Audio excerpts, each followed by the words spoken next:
Baru habis kelas kita ke? Baru habis je. Akhir nak pergi mana ni? Akhir nak pergi kafe. Mila lepas ni tak ada kelas ke? Ada lagi. Pukul 2:30 sekejap lagi. 2:30? Banyak masa lagi. Mila tak nak lunch ke dengan Hakim? Lunch? Boleh juga, lapar lah. Tapi Hakim belanja Boleh, tak ada masalah. Sini, pegang. Thanks.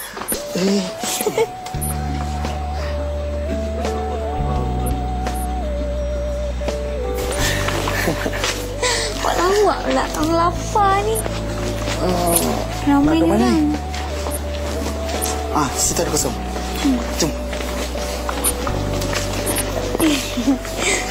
Thanks. Welcome.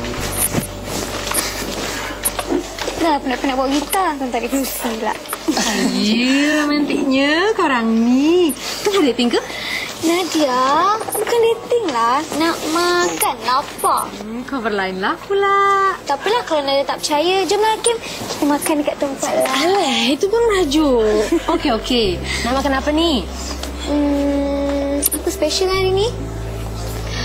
Nak makan mi kari lah. Okey, mi kari. Hakim nak makan apa? Mi kari satu lagi. Hai, sweetnya. Trust pun sama. Nadia. Mi kari dia sedap.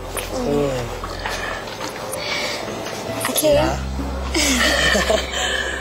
Mila cakap dulu lah. Hakim lah. Tak apalah, Mila dulu. Ladies first. Boleh, gentleman lah sangat kan? Hakim, kalau Mila tanya, Hakim jangan marah Tanyalah, aku tak marah pun. Dah berapa lama Hakim kerja kat sini? Sejak tahun lepas. Setahun juga Hakim kat sini. Lama juga. Ya. Habis tu Hakim tinggal dengan siapa kat sini? Hakim tinggal dengan Puan Lutfia, Farish dengan Ali. Kita orang duduk satu rumah. Puan Lufia dengan Hakim dengan Farish tu... Dia adik arwah papa. Arwah papa. Maksudnya ayah Hakim dah tak ada ya? Ya. Dia tak ada. Dah 2 tahun dah. Sorry. Tak apa. It's okay. Sorry lah. Mila tak ada niat pun nak tanya benda-benda yang dah lepas kan. Nak tahu je. Tak apa. Hakim okey je. Mila kat sini tinggal dengan siapa? Mila tinggal dengan Fitri. Tapi Mila menumpang je rumah dia. Family Mila macam mana pula? Mama kat kampung. Mana dia ni lambat betul lah dia ni. Selalu mesti masak lambat tau.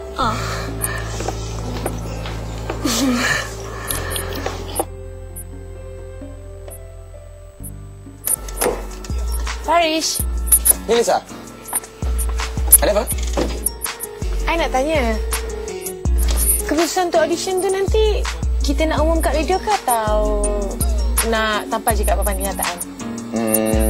Up to you lah. You rasa macam mana? I rasa lebih baik kita umum kat radio je kan? Pemenang dah ada ke? So far belum ada lagi. Still in process. Farish.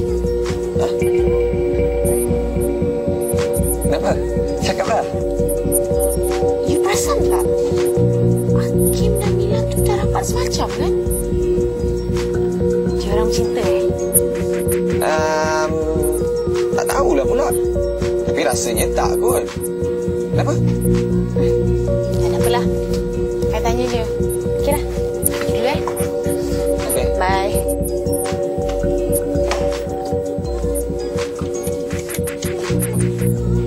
Takkan dia ada hati ke Hakim lagi?